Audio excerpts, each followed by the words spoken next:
de mediadores inflamatorios y aumento del aclaramiento mucociliar.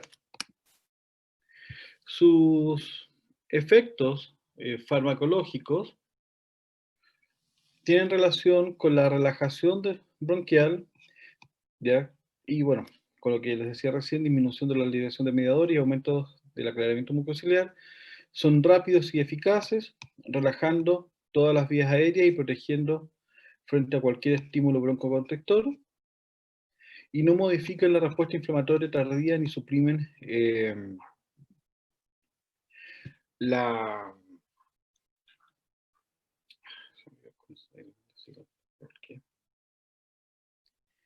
A ver, déjame un poco que se me olvidó el concepto, la sigla que puse. Espérense un poquito, ya me voy a acordar. Se me fue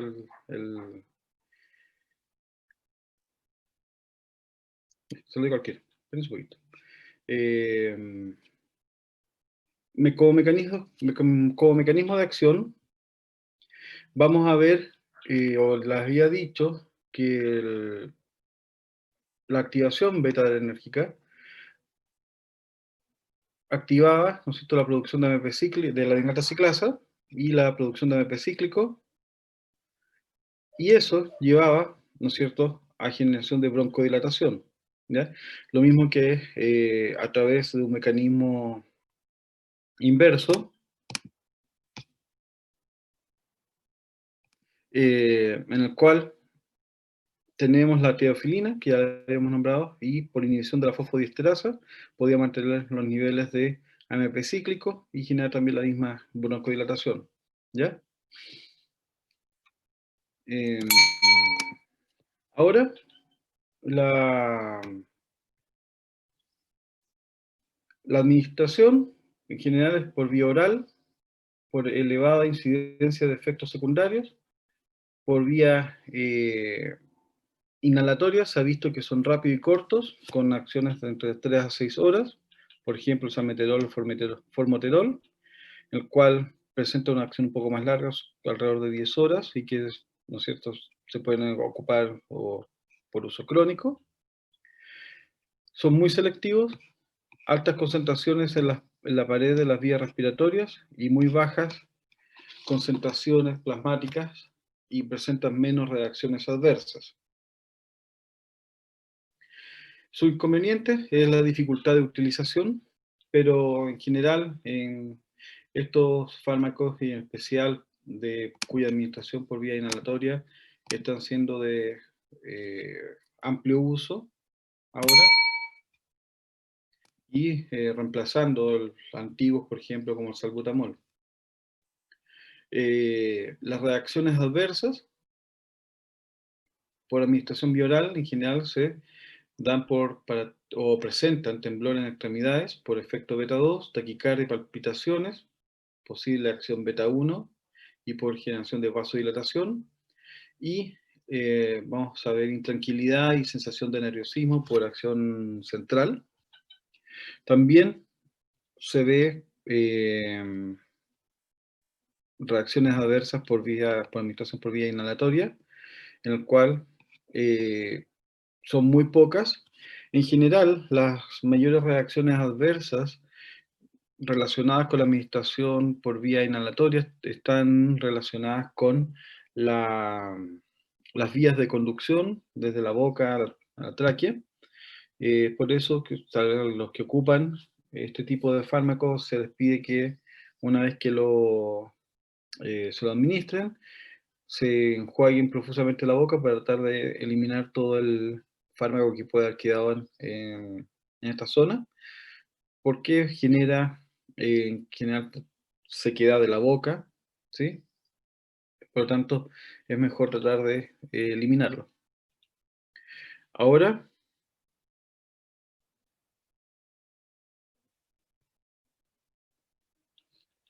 ya. Sí, tienes razón, la niña que me dijo, sí, tienes razón. El concepto suprime la hiperreactividad bronquial. Ese era la sigla. Ya, ahora Hay una correlación positiva entre la frecuencia del uso de estos aerosoles adrenérgicos y la incidencia de muerte por asma o episodios muy graves, de tal manera que se da por la excesiva confianza a estos fármacos, lo que implica mayor exposición a los agentes desencadenantes, descuido del tratamiento antiinflamatorio, enmascaramiento de las exacerbaciones del asma y fenómenos del rebote al suspender la medicación. En general se da, ¿no es cierto?, por la administración en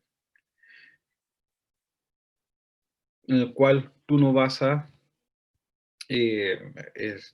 cuando dice perder el cuidado, ¿no es cierto?, o la disminución de las medidas de cuidado, es porque obviamente al disminuir los síntomas, empiezas a hacer una vida tal vez más, entre comillas, normal y exponerte a los mismos agentes desencadenantes, alergenos, etcétera, y eso puede llevar a una reacción, ¿no es cierto?, de hipersensibilidad.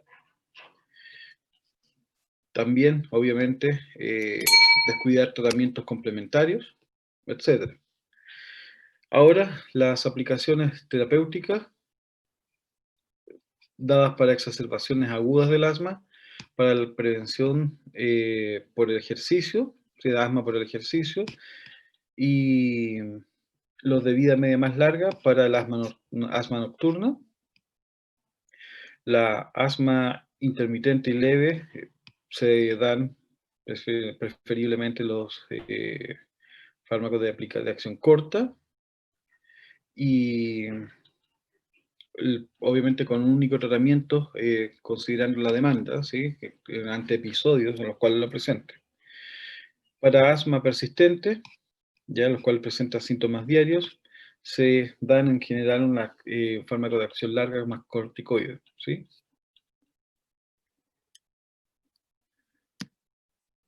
Y de hecho están estos inhaladores que generan, como les muestro esta figura, que tienen el agonista beta más un corticoide, ¿sí?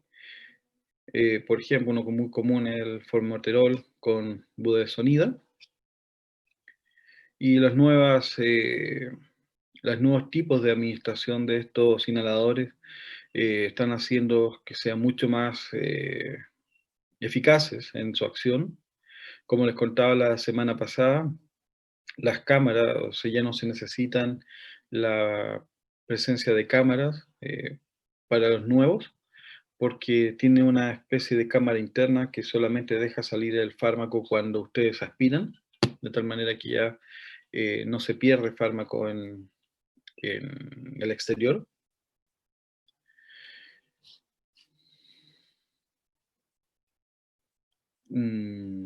Ya. Y también lo importante, como habíamos visto también en la clase pasada, la administración de corticoides aumenta la eficacia del agonista beta adrenérgico. Ahora,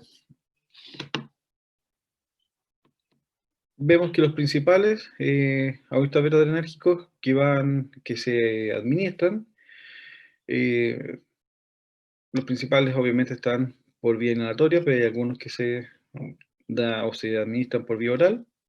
El primero es la isoprenalina, ¿sí?, que es no selectivo, beta 1, beta 2. Y tenemos otros como el bambuterol, el fenoterol, el formoterol, salmeterol, el salbutamol y la terbutalina, ¿sí?, el cual es el salbutamol y la terbutalina, están las presentaciones tanto orales como inhalatorias. El formoterol y el salmeterol solamente inhalatorias. El fenoterol en ambas tipos de presentaciones y el bambuterol solamente vía oral. Ahora, otro tipo de fármaco y otra estrategia, ¿sí?, está relacionada con la inhibición de la actividad parasimpática, en la cual algo conversamos en la clase anterior. Tenemos la inhibición colinérgica, en el cual buscamos una disminución de la contracción de la musculatura lisa y una disminución de la secreción bronquial. Van a ser útiles en cuadros con hiperrespuesta a estímulos irritativos, por ejemplo, el asma no alérgica y en la enfermedad pulmonar obstructiva crónica. ¿Qué fármacos tenemos? El hipertropio y el tiotropio, que son derivados cuaternarios de los isopropilínicos de la atropina.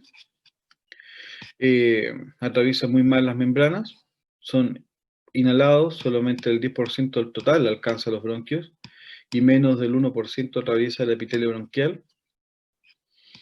Sus niveles sanguíneos son muy bajos, ¿ya?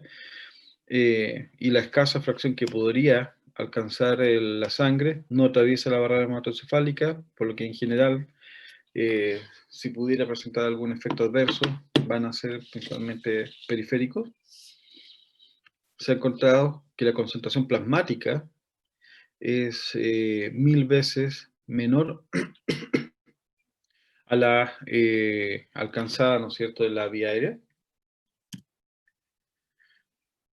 Su duración del efecto, 6 a 24 horas respectivamente, ¿sí?, dependiendo cuál de los dos fármacos. Entre, obviamente, el hipratropio y el tiotropio. Sus efectos, como les decía, secundarios son muy infrecuentes, no afectan las propiedades viscoelásticas y las secreciones bronquiales, ni deprimen el aclaramiento mucociliar. Veamos.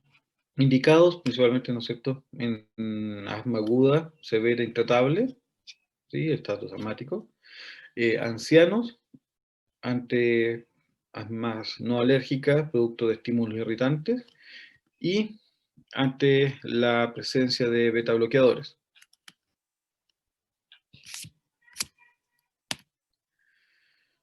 Los corticoides revierten las obstrucciones asmáticas, pero, como hemos conversado, los efectos secundarios presentes en estos fármacos limitaron su uso en solamente el tratamiento crónico, ¿ya?, restringiéndolos al tratamiento del estatus asmático.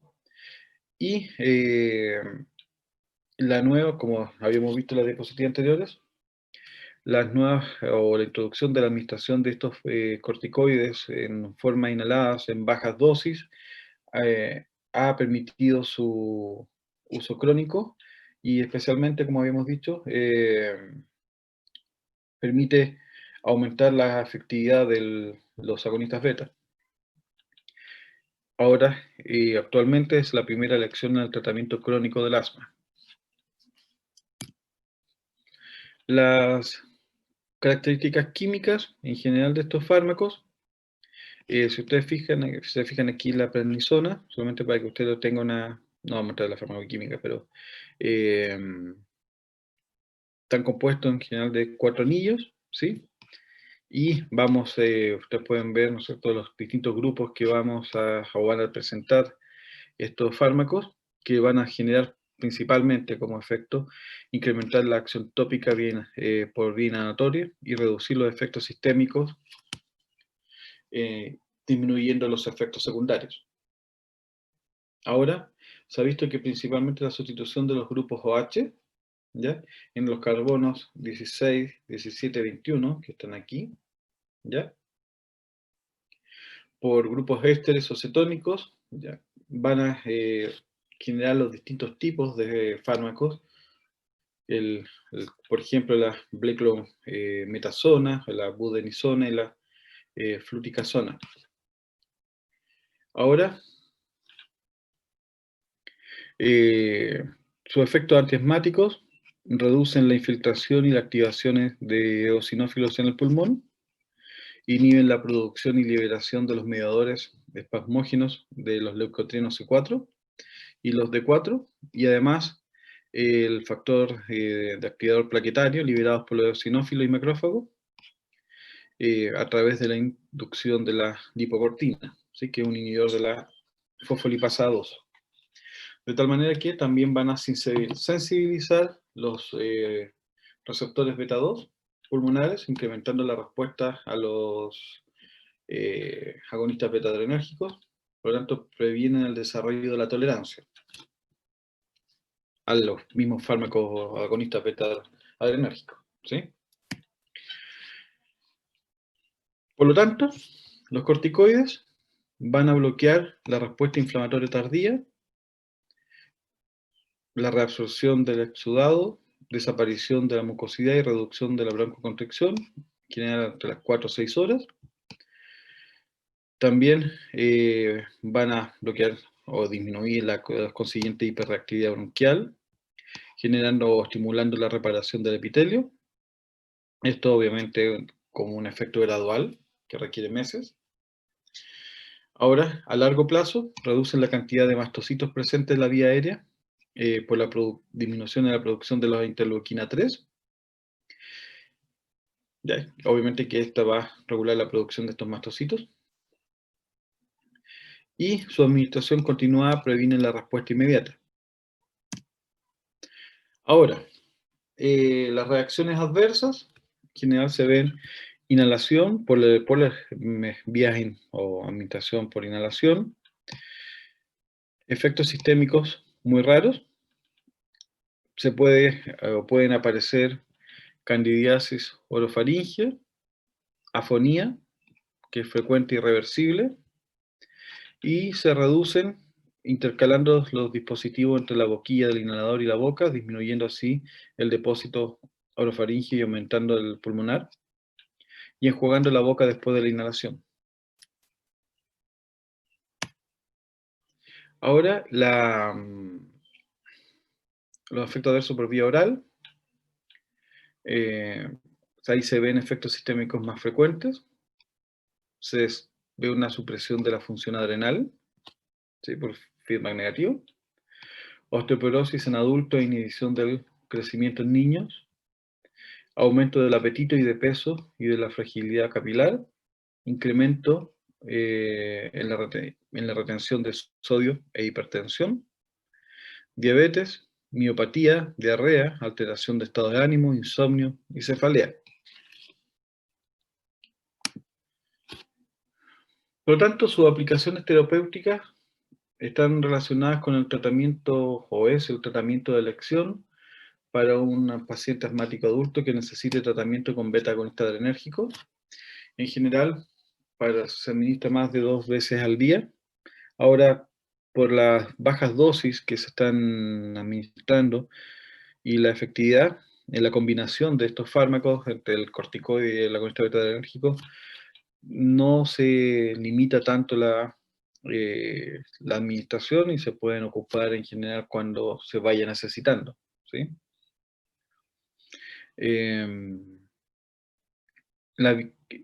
Por vía inhalada, ¿no es cierto? La respuesta va a ser dosis dependiente.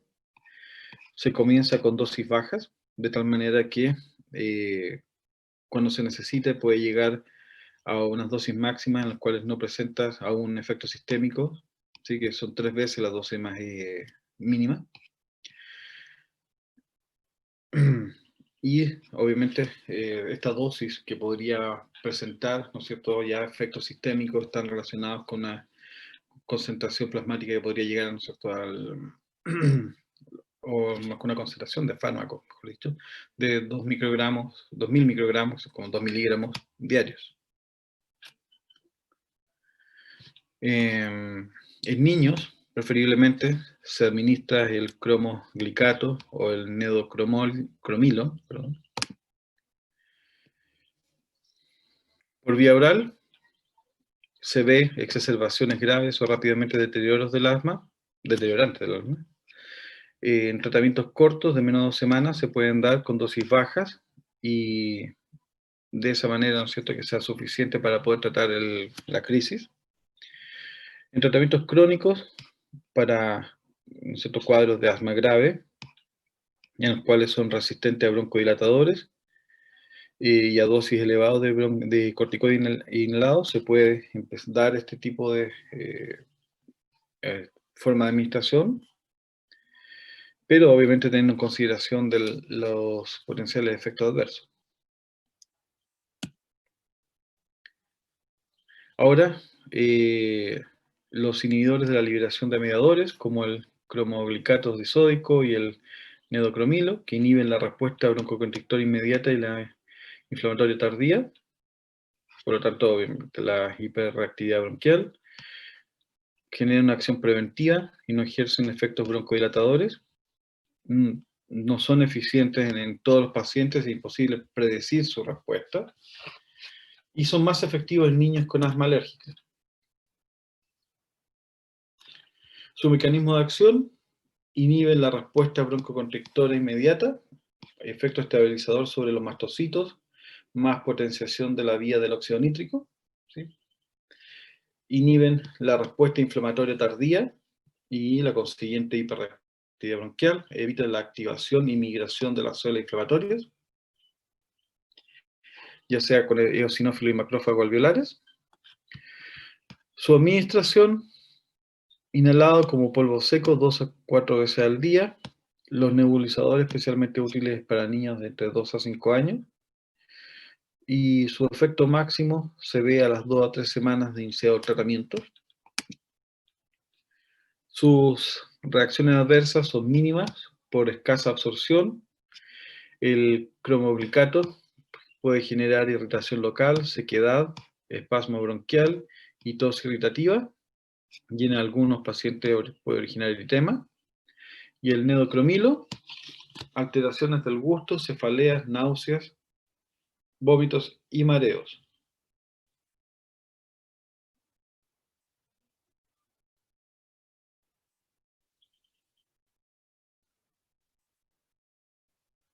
¿Estamos bien? Ya. Como indicaciones, para el tratamiento obviamente del asma, sobre todo para niños, ¿sí? Ahora, los antileucotrienos, tenemos que son una nueva clase de antiasmáticos que presentan la ventaja por su administración, ¿ya? Eh, Principalmente, ¿no es cierto?, por vía oral, escasa acción broncodilatadora y una acción antiinflamatoria leve y moderada. No todos los pacientes responden a estos fármacos, aunque su eficacia ha sido comprobada en todo tipo de pacientes, incluyendo en niños de 2 años. ¿Cuál es su mecanismo de acción?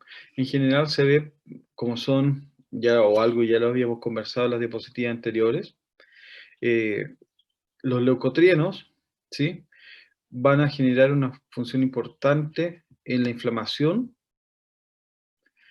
produciendo proinflamatorios, produciendo obstrucción e hiperreactividad bronquial, aumentando la permeabilidad vascular y la secreción excesiva de moco. Participa en el proceso también de remodelado crónico que caracteriza el asma, de tal manera de que su bloqueo va a cambiar, ¿no es cierto?, los efectos proinflamatorios que se van a generar en la patología del asma, evitar el remodelado, y así que haya una regeneración del tejido, y obviamente disminuir la permeabilidad vascular, y de esa manera también se inhibe la infiltración por parte, ¿no es cierto?, por ejemplo, de otro tipo de células del sistema inmune, como mastocitos, que pudieran llegar. Ahora,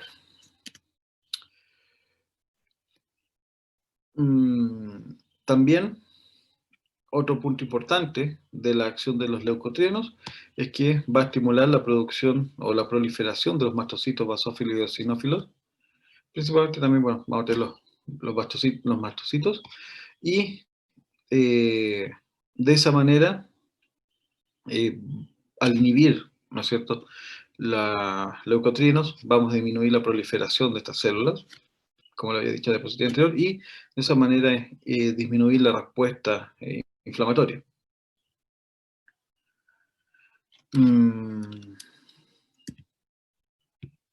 Por lo tanto, estos antileucotrienos van a ser inhibidores de la síntesis de leucotrienos y van a ser antagonistas de receptores de leucotrienos.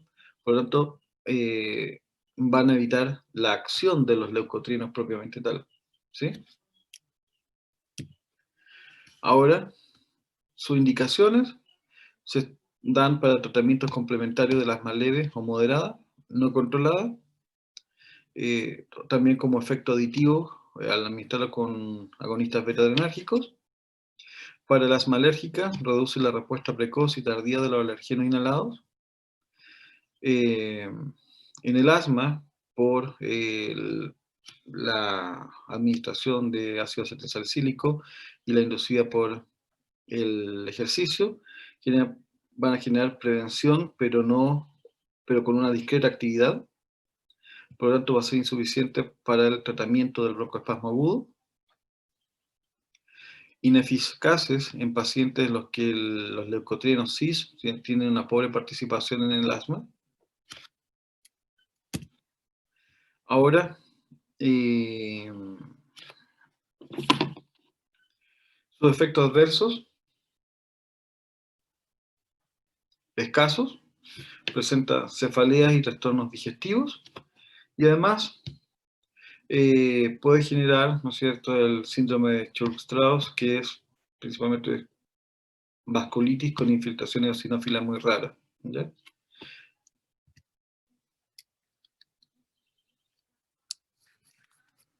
¿Dudas?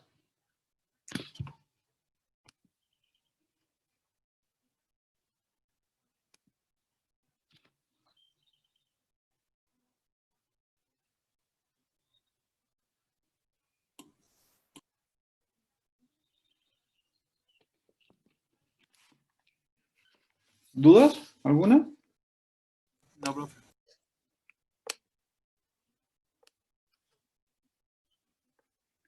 A ver quién. Ya. A ver quién llegó. Déjenme cargar la siguiente.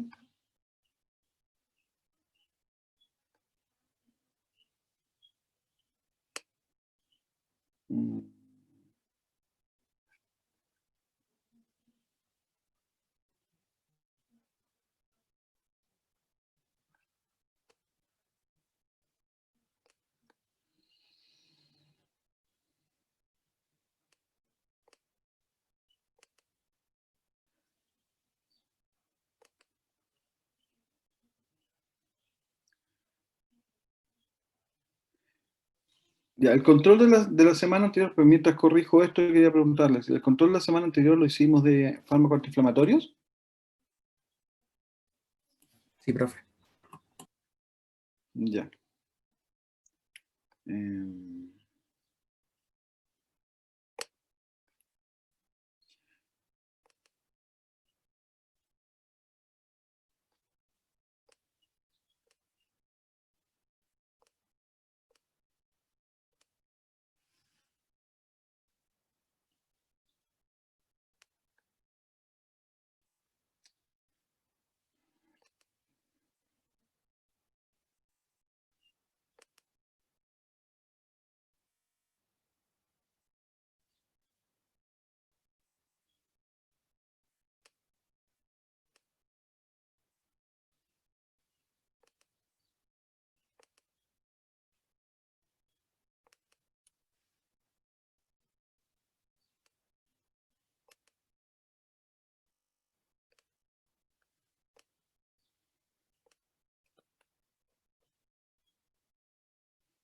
a ver, ya.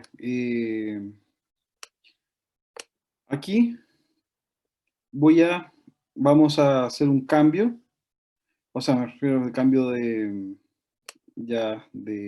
capítulo. Vamos a comenzar con... ¿Ustedes son todos, ustedes están en fisiología, la mayoría o pocos?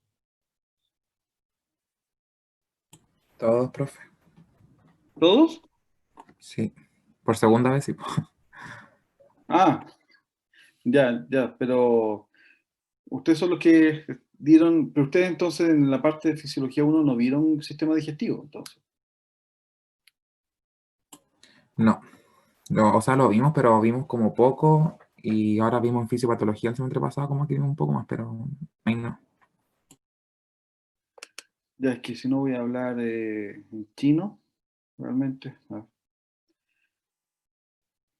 Esperen.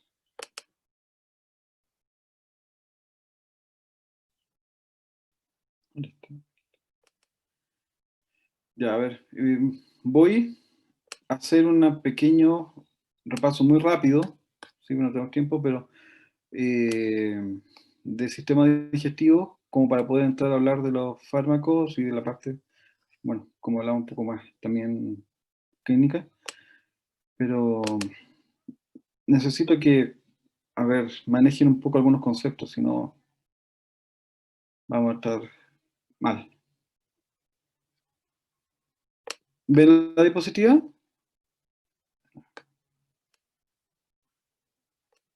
Sí.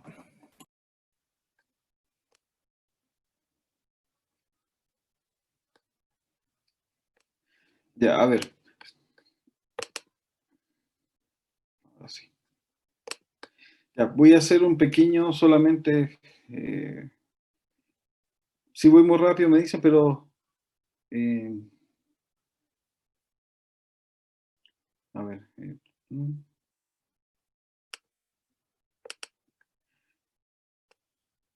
Pero sobre el sistema digestivo.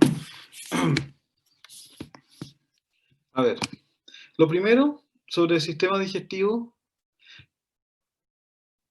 es que tenemos que tomar en consideración que este es un sistema, ¿ya?, de procesamiento de compuestos, en el cual es lineal, tiene una entrada y una salida, en el cual la salida, ¿no es cierto?, la boca y la salida el ano, y a lo largo de todo este trayecto que van a tener los alimentos, vamos a tener varias recámaras, los cuales van a ir procesándolos, y vamos a juntarlos con distintas secreciones para poder facilitar su metabolismo, su digestión y absorción.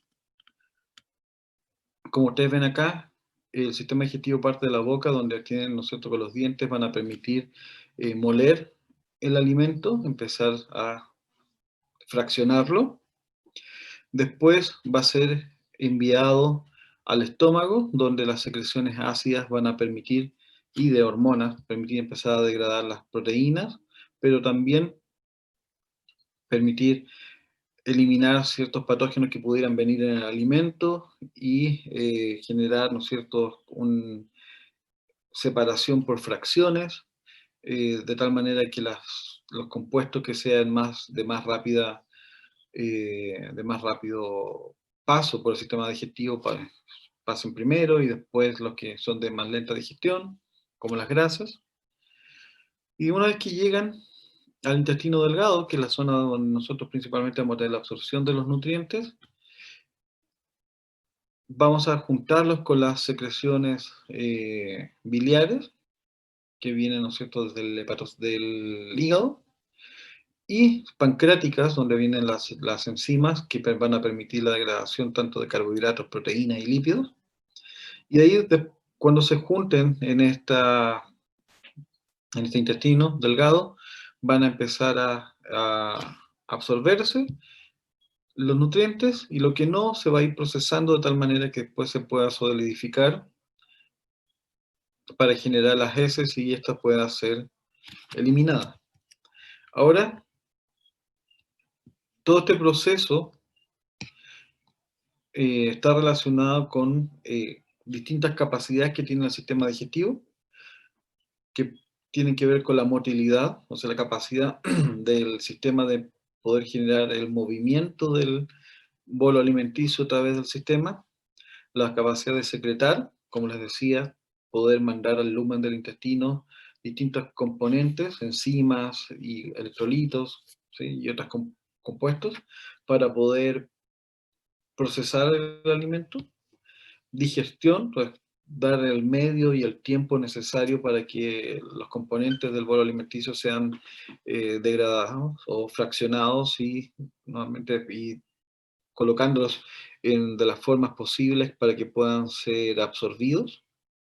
Y también como eliminación, el sistema digestivo también es una de las formas principales para eliminar el colesterol del cuerpo, ¿sí?, a través de las heces, ¿sí?, siendo realizado por, por las sales biliares, así que son derivadas del colesterol, por lo tanto, de esa manera se puede eliminar colesterol, al eliminar las sales biliares, una parte de ellas. Los fluidos intestinales, vemos que el volumen total diario que mueve el sistema digestivo es alrededor de 5 o 9 litros, ¿ya? Tomando en consideración alimentos, secreciones salivales, gástricas, pancreáticas y biliares. Si usted se imagina la cantidad, ¿no es cierto? Tal vez uno no lo toma en consideración que uno produce y secreta alrededor de 1 o 2 litros de saliva por día, 2 a 3 litros de secreciones gástricas, ya 1 o 2 litros de secreciones pancreáticas, de medio litro a 1 litro de secreciones biliares. Entonces, una gran cantidad de volumen diario que tiene que el sistema ser capaz de reciclar, ¿sí? Porque no podemos estar perdiéndolo. Sabemos que el 95% o más se absorbe, generando deposiciones de aproximadamente 200 gramos diarios. Ahora, este sistema digestivo está controlado por el sistema nervioso entérico, que se considera como una especie de como cerebro propio, pero en el sentido de que tiene unos mecanismos de acción refleja, el cual no requieren la acción desde el sistema nervioso central, pero obviamente están bajo control autonómico, ¿sí? Tanto simpático como parasimpático.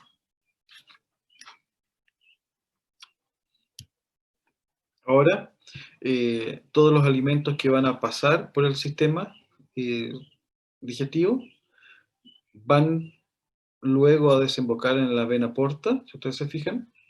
Ya.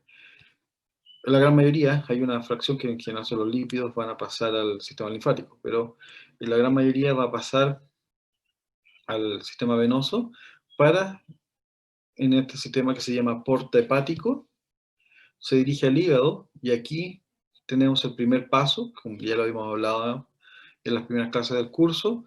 El hígado se va a encargar de procesar, de metabolizar una fracción importante, ya sea de moléculas exógenas, como también, por ejemplo, carbohidratos, para de esa manera no lleguen en exceso a la circulación sistémica.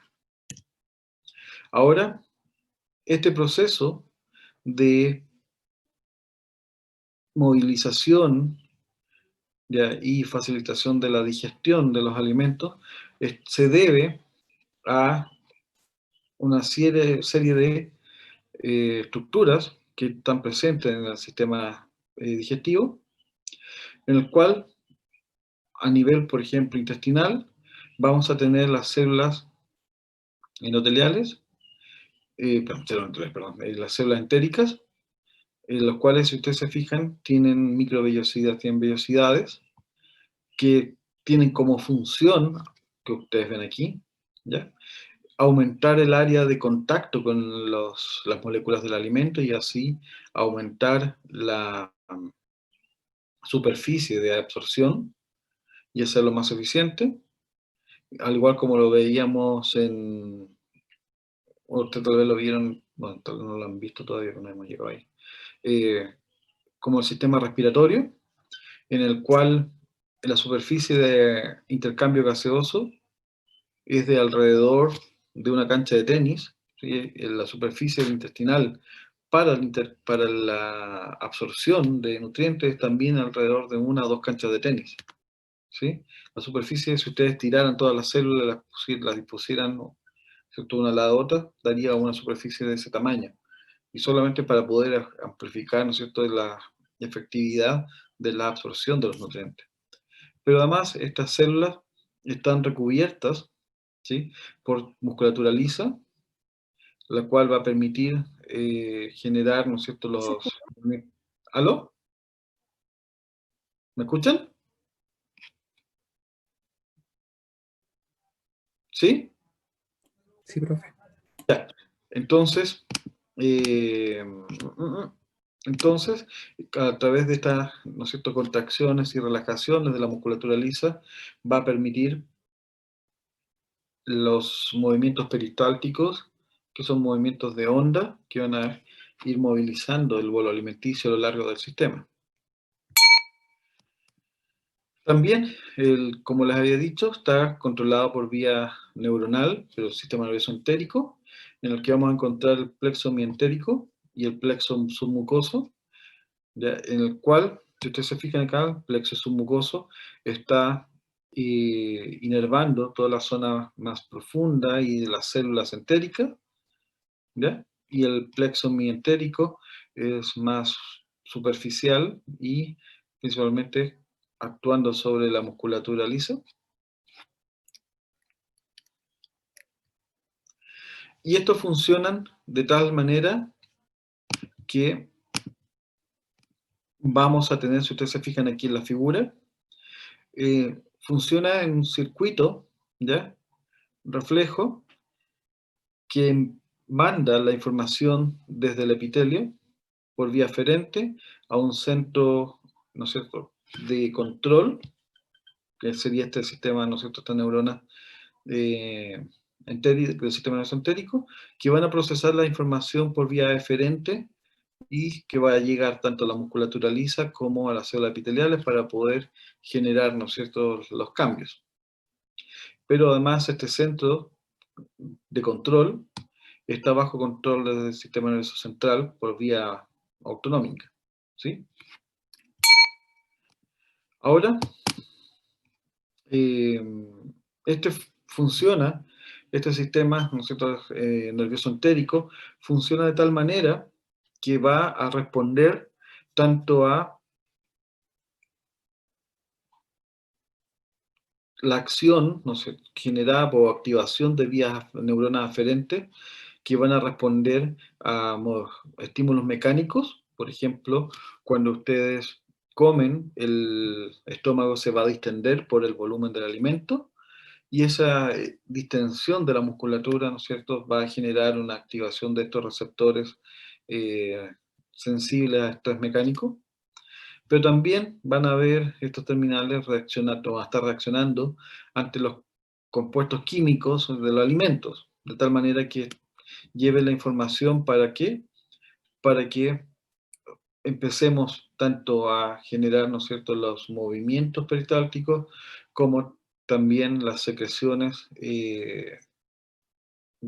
tanto pancreáticas, de la vesícula biliar, para que se contraiga y así libere la bilis. Por lo tanto, estos sistemas van actuando de manera coordinada. ¿Y con qué mediadores vamos a tener? Este es un resumen, hay muchos más que se van a ir viendo. Van a ser mediadores endocrinos, o sea que ante estos estímulos se liberan, pero no se liberan localmente, sino que se liberan en la sangre y después por vía endocrina, ¿no es cierto?, aunque las células tal vez estén al lado, pero pasan a la sangre y después van a llegar a la célula blanco. Y entre estos, por ejemplo, que vamos a ver la gastrina, que es muy importante para regular la secreción, eh, por ejemplo, ácida, la colecitoquinina, la motilina, la secretina, ¿sí? Y el péptido insulinotrópico dependiente de glucosa. También tenemos factores neurocrinos, ¿sí? Y, por ejemplo, la acetilcolina, siendo liberada desde las neuronas entéricas. También se libera por coliberación el péptido vasoactivo intestinal, el BIP, la sustancia P, óxido nítrico. También hay liberación neurocrina de colecitoquinina, de serotonina, somatostatina, y el péptido relacionado con el gen de calcitonina. Esto no lo vamos a tocar mucho. Ahora, también la comunicación se da por vías paracrinas, al liberando, por ejemplo, mediadores como la histamina para la secreción de ácido en el estómago, prostaglandinas, somatostatina, serotonina, y otros, ¿no es cierto?, que van a ser regulados también para regular la comunicación con el sistema inmune local, por ejemplo, histaminas, citoquinas, especies reactivas de oxígeno, ADP, ¿ya? Todas para poder regular, ¿no es cierto?, la respuesta en general inflamatorias, por ejemplo. Ahora, la motilidad gastrointestinal, ¿sí? A ver, para ir un poco más rápido, esto sea como una especie de resumen, más que la clase de fisiología. Ustedes parte con el fenómeno de deglución, en el cual esta deglución es un fenómeno motor, ¿ya? Que no es voluntario. Ustedes el acto de deglutir lo activan, pero ustedes lo tratan de realizar, pero todo el movimiento muscular que se genera para poder llevar el bolo alimenticio hacia el esófago es una vía, ¿no es cierto? Es un mecanismo complejo de regulación y coordinación neuromuscular que obviamente es involuntario, en el cual se distinguen tres fases, que el primero es oral, que es la parte voluntaria cuando ustedes tratan de tragar, pero después viene la inhibición de la respiración, que es la parte faríngea, y la esofágica, donde el alimento pasa desde la faringe y se va hacia el esófago, y eso implica, ¿no es cierto?, la apertura del esfínter esofágico, y también el movimiento de la epiglotis para, obviamente, cerrar el paso hacia los pulmones. Y estos movimientos se los dejo acá para que les voy a subir esta clase para que ustedes la puedan revisar, conjunto con la clase que vamos a ver de sistema digestivo, ¿sí? Fármacos del sistema digestivo, el cual, ¿no es cierto?, aquí les muestro todos los pasos, ¿ya?, del bolo alimenticio por el esófago. Y estos van llevando, ¿no es cierto?, a una onda peristáltica que recorre desde que el bolo alimenticio llega al esófago, ¿no es cierto?, y se abre el esfínter, y se encuentran dos tipos de movimientos peristálticos, uno que se llama primario y el segundo es secundario. El primario es gatillado por la deglución, ¿sí?, y que se da lugar en esta primera parte del esófago, ¿ya?, que está relacionado con la contracción de la faringe, relajación del esfínter esofágico superior, y empiezas a generar un movimiento, ¿no es cierto?, de contracción y relajación, por eso se llama de peristalsis, a lo largo de esta primera parte, que se da de esta manera, que en general así funcionan los movimientos peristálticos y también a nivel intestinal, ¿sí? Tal vez puede variar algunos neurotransmisores o neuropéptidos que se van liberando, pero es el sistema el mismo. Cuando el bolo alimenticio va pasando, va distendiendo la pared, ¿ya? Obviamente va distendiendo la musculatura lisa, y eso, ¿qué genera? Que esta distensión, aquí, ¿ya?, que se activen receptores o los terminales neuronales que tienen canales que responden a estrés mecánico, disculpen, la, la frase, ¿ya?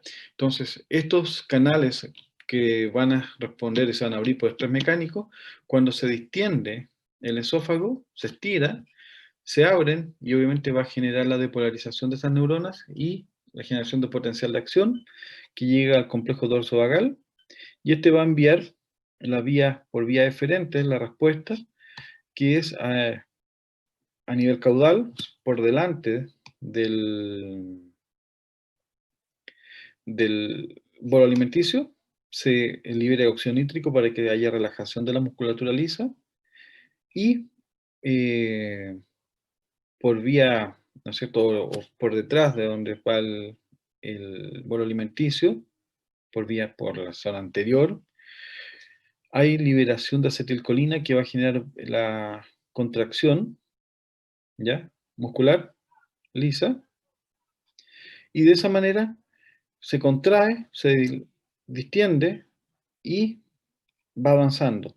Y cuando llega a esta zona, nuevamente, esta zona se distiende, se contrae la previa y se relaja la posterior, ¿sí? Y de esa manera, en estas onda de contracción y relajación va permitiendo que el alimento se mueva, ¿ya? Ahora, después, cuando llega a la segunda parte, vemos la aparición de la motilidad peristáltica secundaria, que está gatillada por la distensión de la musculatura lisa y que funciona en general de manera similar.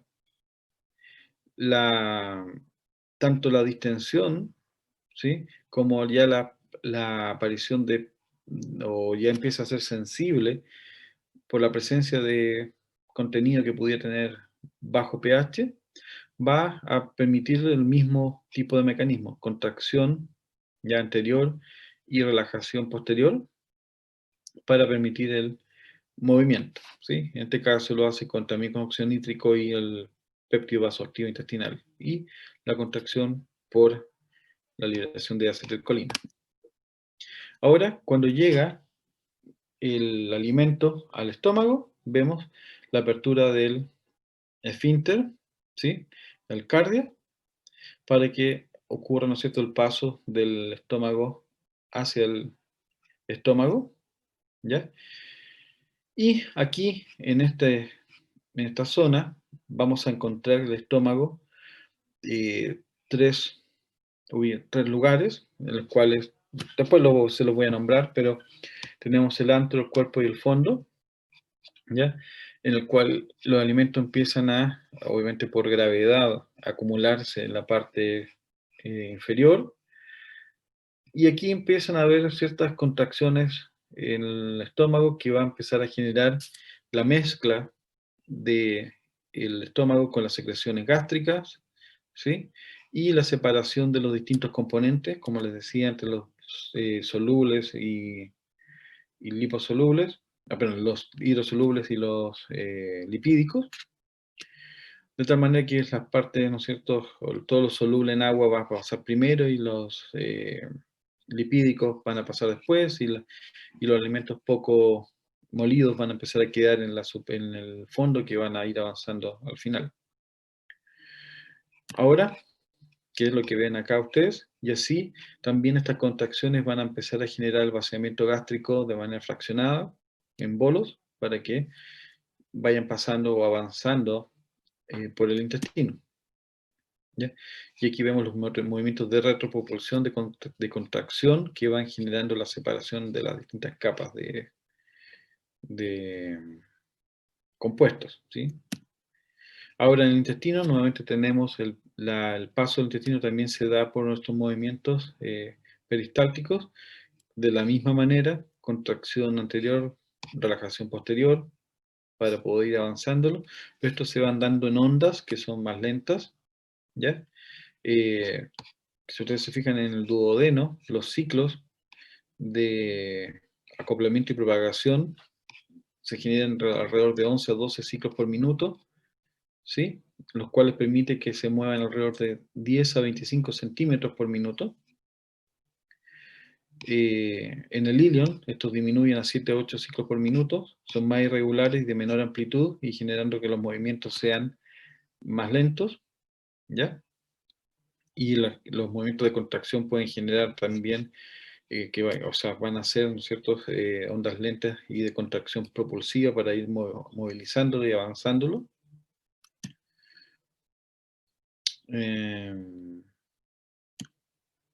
de tal manera que en el intestino vamos a ir generando una mezcla del alimento debido a este tipo de movimientos, una mezcla del alimento con las distintas secreciones biliares y pancreáticas. Espera un poquito, se me va a cortar la batería.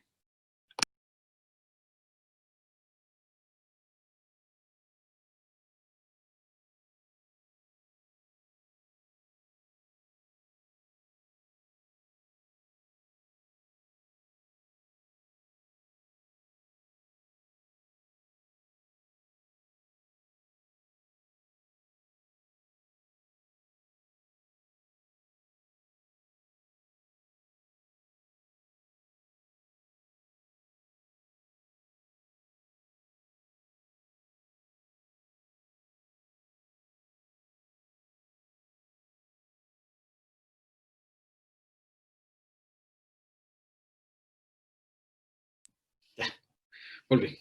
Qué divertido. Fui a buscar el cargador a otra pieza y estaba acá al lado. Entonces, lo que les decía, que el alimento se tiene que mezclar con las distintas secreciones. Y estas contracciones o movimientos peristálticos, como ustedes se fijan, cuando se contrae esta zona, si ustedes se fijan acá está distendida, va a mandar el alimento hacia adelante y hacia atrás. Una fracción va a retroceder, otra va a adelantar. Y de tal manera que esta fracción se va a mezclar con la posterior y la anterior. Y así vamos a ir generando una mezcla que se va a transformar después en una mezcla más homogénea de los alimentos del bolo alimenticio con las secreciones, ¿ya? Para que así facilitar que entren en contacto las enzimas con el alimento y así poder degradarlos. Ahora, también estos movimientos, ¿no es cierto?, intestinales, aparte de estos movimientos peristálticos, se ven otros movimientos que se llaman, como parte del complejo motor migratorio interdigestivo, que son movimientos, estas contracciones que se dan lugar a cada 90 minutos, que permite ir limpiando el tubo digestivo de sustancias que no se absorben. Porque dentro del paso de estos alimentos pueden quedar residuos en las paredes que debido a esta eh, contracciones, ¿no es cierto?, contracciones que se van dando cada 90 minutos, va permitiendo que estos también sean arrastrados, ¿sí? Ya.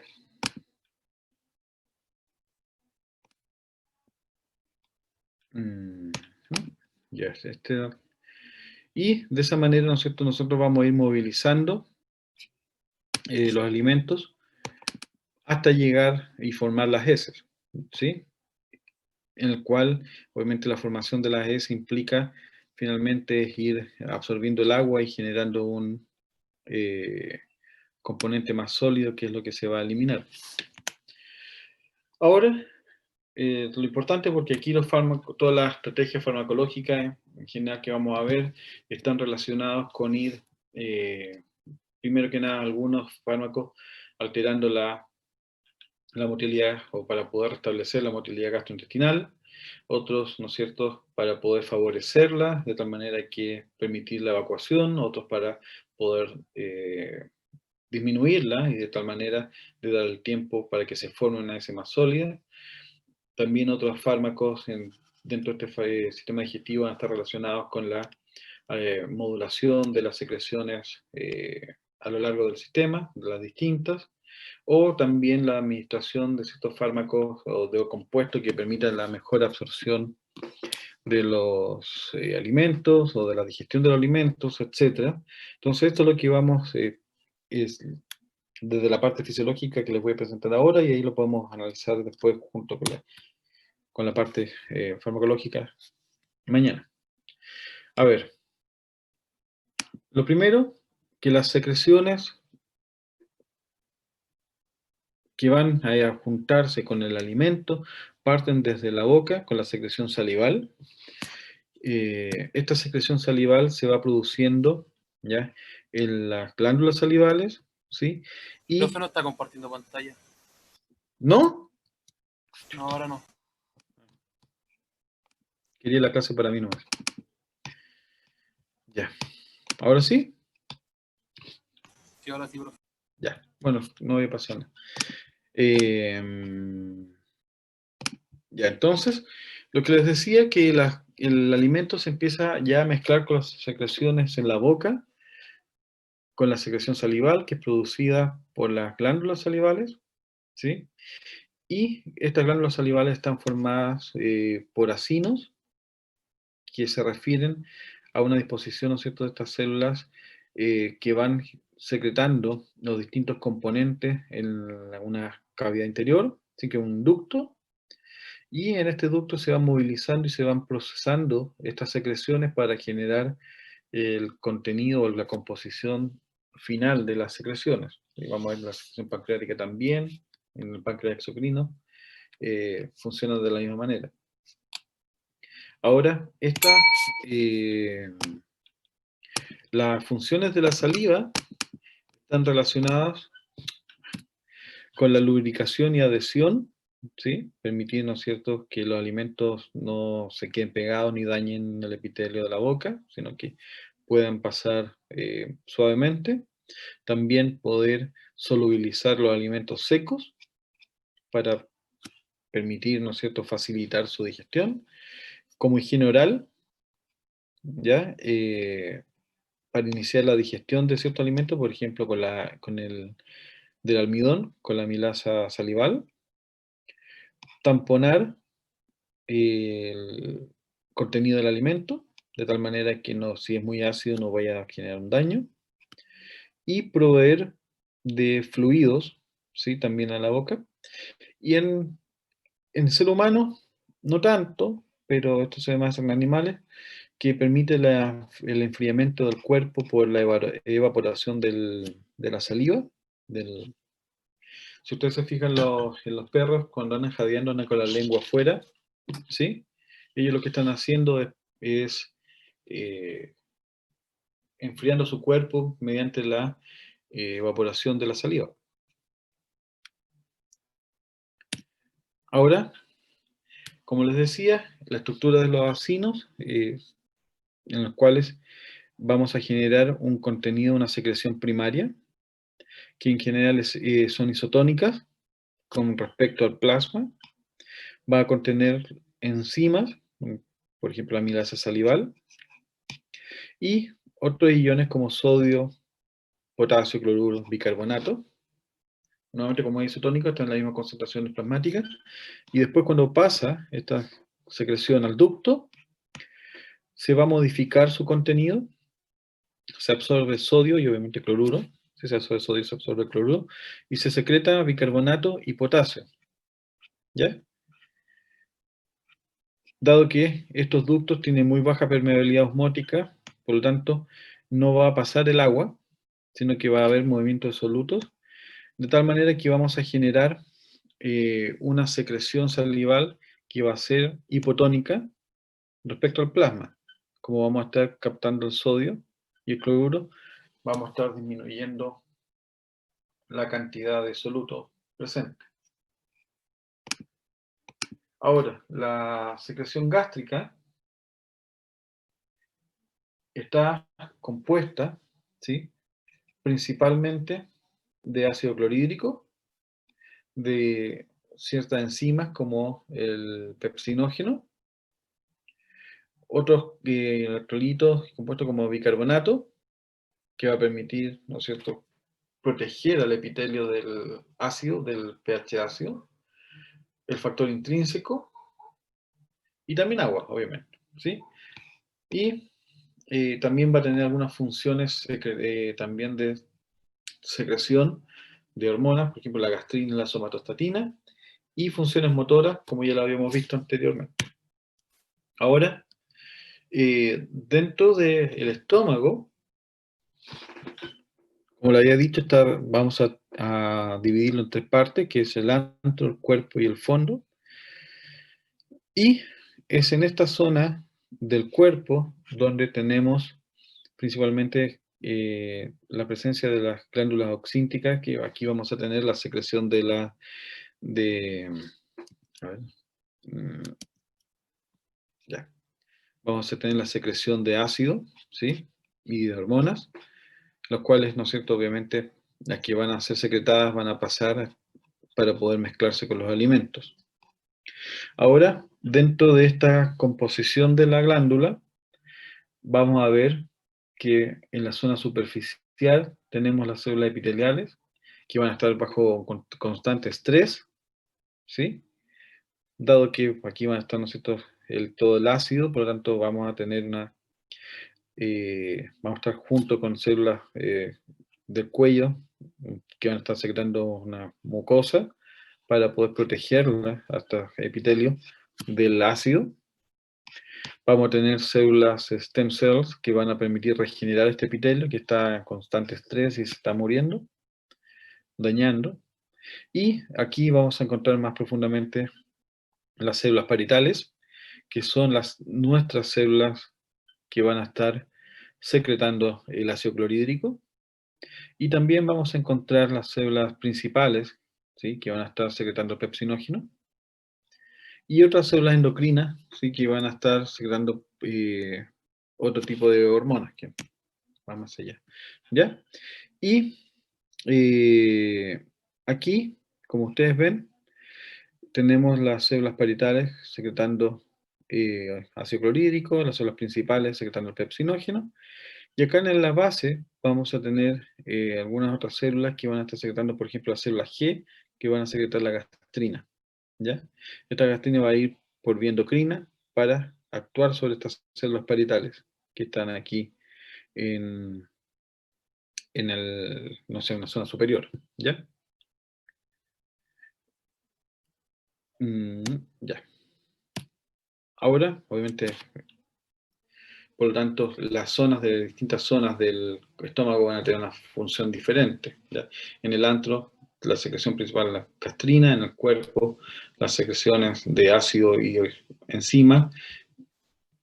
Ahora, con respecto al jugo gástrico, no me voy a quedar en esta parte aquí con ustedes, ¿sí? Porque lo que veamos lo vamos a ver en la parte de farmacología, pero se los dejo para que ustedes lo revisen, que es, como vemos acá, el mecanismo de secreción de ácido clorhídrico, el cual permite o está involucrado, porque esto lo vamos a ver en la parte de farmacología, porque los fármacos tienen como función, como blanco aquí. Si ustedes se fijan, el ácido clorhídrico va a depender de la movilización de protones, ¿ya? Y de cloruro, y estos protones se van a obtener a través de la producción de bicarbonato, ¿ya? Por obviamente, CO2 más agua, por acción de la anhidrasa carbónica va a generar bicarbonato más protones, y esos protones son los que se mandan al lumen, ¿ya? Y además el cloruro, por el transportador de cloruro, para formar el ácido clorhídrico en el lumen, ¿ya? Ahora, la secreción de ácido va a ir variando, no es instantánea, ¿sí? Pero como vamos a ver después, la secreción de ácido empieza ya a secretarse antes que el alimento llegue al cuerpo, ¿sí? Por otro lado, por lo tanto, esa secreción es independiente de la presencia del alimento, sino que es derivado de la estimulación central. Pero, por otro lado, si ustedes se fijan, la secreción ácida, ya, durante la ayuna se mantiene generalmente estable, ¿sí? Y esta empieza a aumentar hasta 90 minutos después de la secreción, perdón, después que el alimento llega al estómago, ¿sí? Se alcanza alrededor de los 90 minutos el pic de secreción ácida, si ustedes se fijan, y este se detiene cuando el pH del estómago llega alrededor de 2, ¿sí? El pH, y después les voy a mostrar por qué, ¿sí? Cuando llega alrededor de pH 2, la secreción de ácido se detiene y se mantiene estable, ¿sí? Como ustedes se fijan, aquí llega el pic y después empieza a decaer, ¿ya? Mientras se mantenga estable en pH 2. Ahora, este ácido, para que no dañe, como les había dicho, a las células epiteliales, estas van a estar secretando el mucus y bicarbonato, de tal manera que en la superficie de estas células el pH se mantenga alrededor de 7, ¿ya? Y obviamente por sobre este va a estar todo el jugo gástrico, que va a tener un alto pH, ya que, como ya les dije, alrededor de 2. Ahora, la secreción de ácido, les decía que empieza desde que el estómago está, perdón, desde que el alimento está afuera, cuando tú ves el pastel, ¿sí? O el alimento que a ti te guste, y ya empiezas a imaginarte que lo tienes y que lo vas a comer, o ya lo tienes y estás partiendo para comértelo y introducirlo a la boca, eso ya empieza a estimular la secreción de ácido, ¿sí? Y esto se llama fase cefálica, que incluye hasta que el alimento está en el estómago, perdón, está en la boca, ¿ya? O sea, desde que está fuera hasta que está en la boca, esta secreción de ácidos, por lo tanto, es independiente de la presencia del alimento. Entonces se llama fase cefálica. ¿Por qué? Porque va a ser controlado desde vía central. Ahora, la fase gástrica comienza cuando el alimento, o tú, ¿no es cierto?, tragas el alimento, llega al estómago. Ahí la distensión estomacal y la presencia, ¿no es cierto?, de ciertos nutrientes, que vamos a ver ahora, van a permitir que empiece a secretar, a estimular aún más la secreción gástrica, ¿ya? Y después cuando se vacía el estómago, empieza a pasar el alimento al intestino, también aquí en el intestino va a estimular para que se secrete más ácido en lo que se denomina como fase intestinal, ¿ya? Ahora, la fase cefálica, ¿sí? Nuevamente es neuronal, ¿ya? Por lo tanto, como es neuronal, va a ser activada por acetilcolina, actuando sobre receptores muscarínicos tipo M3, y que van a actuar, ¿sí? A ver, me voy a saltar esta para pasarlo en macro, para que ustedes van a ir, lo pueden ver después, revisar uno por un diapositiva, pero se lo voy a explicar en esta, que no donde aparece todo. Si ustedes se fijan acá, el alimento todavía no está en el estómago, ¿sí? Desde vía central, se va a estimular a todo el complejo de células que van a estar involucradas en la secreción de ácido. ¿Cuáles son estas? Sabemos que la célula que va a secretar ácido es la célula parietal que está aquí. Pero esta secreción de ácido por parte de la célula parietal es regulada por una serie de moléculas, ¿sí? de hormonas, ¿sí? O neuropéptidos y neurotransmisores. Son varios. En los cuales vamos a tener.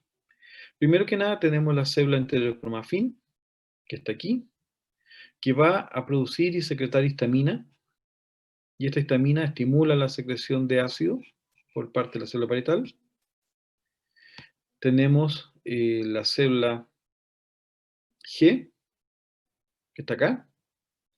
Esta célula G va a secretar la gastrina, y esta gastrina por vía endocrina va a estimular el receptor de CCKB, ¿ya?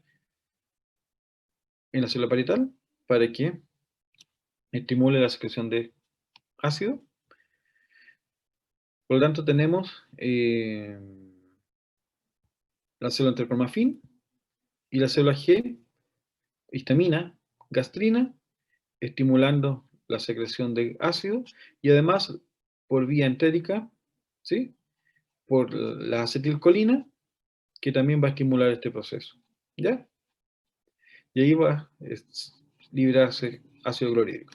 Ahora, para regularlo e inhibir este proceso, vamos a tener la célula D, que está acá, que va a liberar somatostatina, ¿sí? Que va a ir por vía endocrina, ¿sí?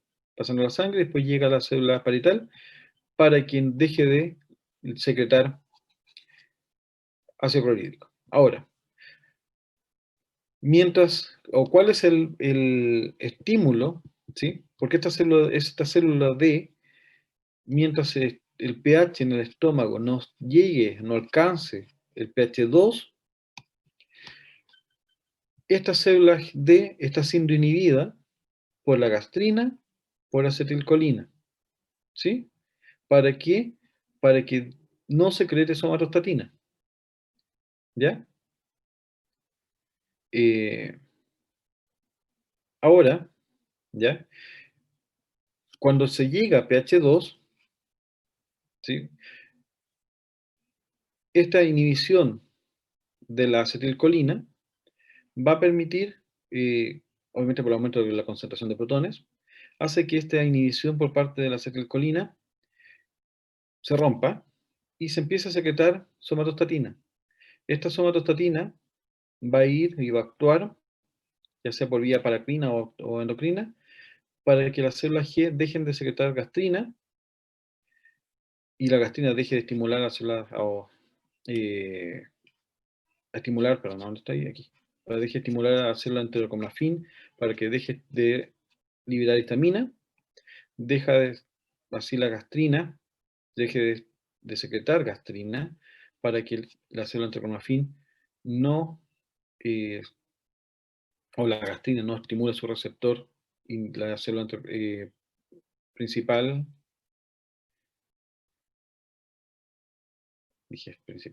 la célula parietal, perdón, deje de secretar ácido clorhídrico. Entonces, nuevamente, cuando llega el alimento, o sea, el alimento todavía no ha llegado, pero cuando llega el estímulo, que es principalmente por vía neuronal, la acetilcolina estimula la célula parietal para que secrete ácido clorhídrico. Estimula la célula enterocromafin para que estimule la secreción de histamina. Y además, estimula la célula G para que secrete gastrina. ¿Sí? Y ahora, la gastrina estimula la célula enterocromafin para que secrete más histamina. Estimula la célula parietal para que secrete más ácido. ¿Ya? Ahora el pH empieza a caer, ¿no es cierto? Vamos acercándonos. Y la gastrina también puede estimular la célula D para que secrete somatostatina, perdón, y de esa manera empezar a regular el sistema. Pero la acetilcolina inhibe este proceso de tal manera que se siga secretando ácido y obviamente empecemos a acidificar más el medio, porque se supone que estamos preparando el estómago para que llegue el alimento. Cuando el pH llega a 2, la concentración de protones es tan alta que la célula D empieza a secretar y obviamente los mecanismos de inhibición se rompen y ahí secreta somatostatina y esta somatostatina empieza a inhibir todo el proceso, a la célula G, a la célula parietal, ¿sí? Y a la célula enterocromafin para que deje de secretar ácido. ¿Se fijan? Y así se detiene el proceso, porque ya el pH 2 se alcanzó y no queremos que siga aumentando la concentración de protones. ¿Ya? La fase cefálica da cuenta del 30% de la secreción ácida. ¿Sí? Por lo tanto, la fase gástrica da cuenta del 50-60% restante. Por lo tanto, ya estamos alrededor del 80% de secreción total. El otro 10% lo da cuenta.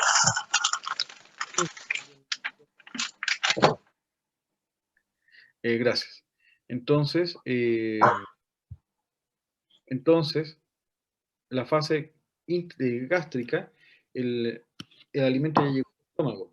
Por lo tanto, aquí ya va a haber distensión, y es lo que figura, y la distensión del estómago va a generar reflejos locales del sistema vagovagales que van a llevar a la... ¿Puede apagar el micrófono, por favor? Hay alguien con el micrófono abierto. Ya, entonces, para que se secrete más acetilcolina, igual el proceso que hablamos en la diapositiva anterior, también se libera el GRP, ¿ya? El péptido relacionado con gastrina, y este GRP va a actuar para estimular la liberación de gastrina. Por lo tanto, nuevamente, fíjense bien, la presencia, la distensión de la musculatura estimula la secreción de acetilcolina para potenciar el efecto que ya habíamos visto anteriormente, la liberación de GRP para que actúe sobre la célula G y así se secrete más gastrina y así se potencia aún más la secreción de ácido y además la presencia de péptidos y aminoácidos en el estómago van a empezar a estimular también a las células G para que secreten más gastrina. ¿Se fijan? Y así vamos a potenciar aún más la secreción de ácido, dando cuenta del 50-60% del total. ¿Ya? La fase intestinal se Profe, no estimula. es la hora. Voy a terminar aquí, déjame terminar por favor esta idea. Y la fase intestinal se da cuenta porque hay células G intestinales, por lo tanto cuando el alimento llega al intestino, ¿sí? Las proteínas que están presentes en el alimento van a estimular estas células G intestinales para que secreten gastrina, y esta gastrina por vía endocrina llega nuevamente al estómago para las que estimulan la célula parietal, ¿ya? Y el enteroconofina, etcétera, para poder estimular la secreción de más ácido. ¿Se fijan? ¿Ya? Entonces, ya, dejemos hasta acá, quedé en la diapositiva 41, ¿sí? Y ahí vamos a ver mañana los blancos farmacológicos en especial, ¿no es cierto? Por ejemplo, omeprazol, etcétera, que tienen como blanco este sistema. ¿Ya? Ya. ¿Alguna duda? ¿No? ¿Nada? Ya. Listo. ¿Que voy a pasar lista? Sí. Gracias por acordarme. Pero ya me había acordado. Esta vez no se me va a olvidar.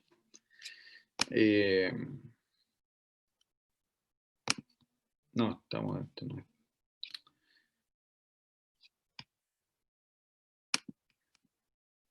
De farmacología.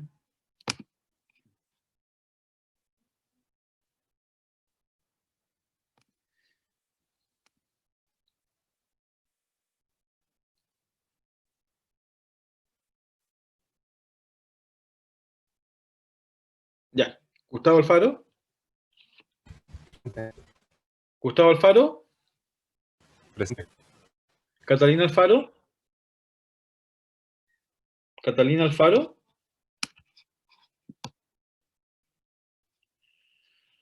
Sadi. Krishna. Presente. Javiera Castro. Presente, profe. Ignacia Catrileo. Presente. Yanis. Yanis Cofré. Miguel Durán. Presente, profe. Hola, Javier. Maylene Fortini. Sebastián Garcés. Presente. Fátima. Presente, profe.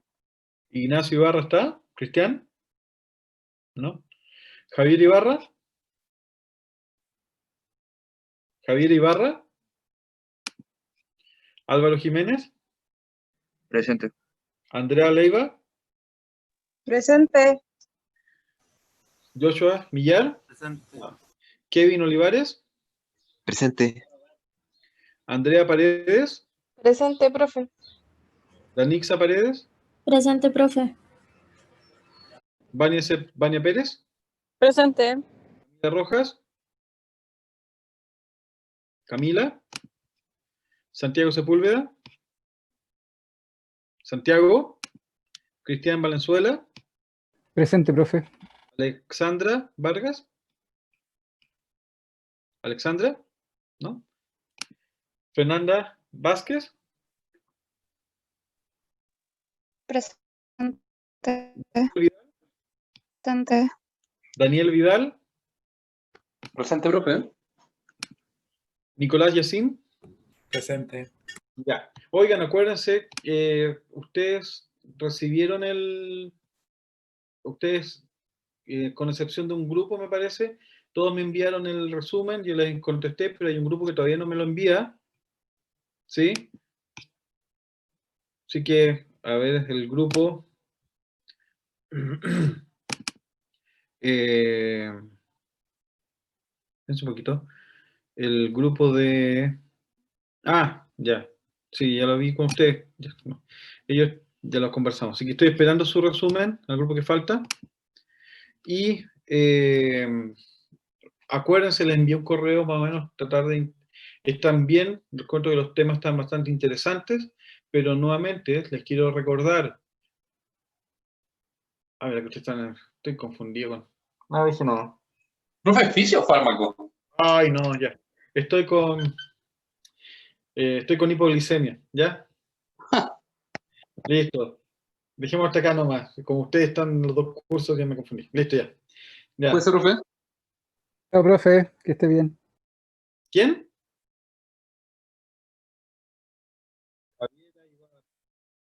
Ya. Ya. Listo, y que estén súper bien. Olviden lo que dije. Mañana tenemos control, así que no me pasen caro por libre. Profe, disculpe, ¿mañana el control es dentro del horario de clase o fuera? Porque como también tenemos control de fisio. Si a ustedes les acomoda, porque me dijeron la mayoría que les acomoda mucho más, y además podemos aprovechar el horario de clase para no perderlo con el control, sería mejor que se lo abran en la noche, y así lo hacen tranquilos. ¿Sí? Vale, profe, sí. Ya. Mejor, sí. Listo, que estén súper bien, cuídense, nos vemos mañana. Vale, profe, cuídese. Chao, chao.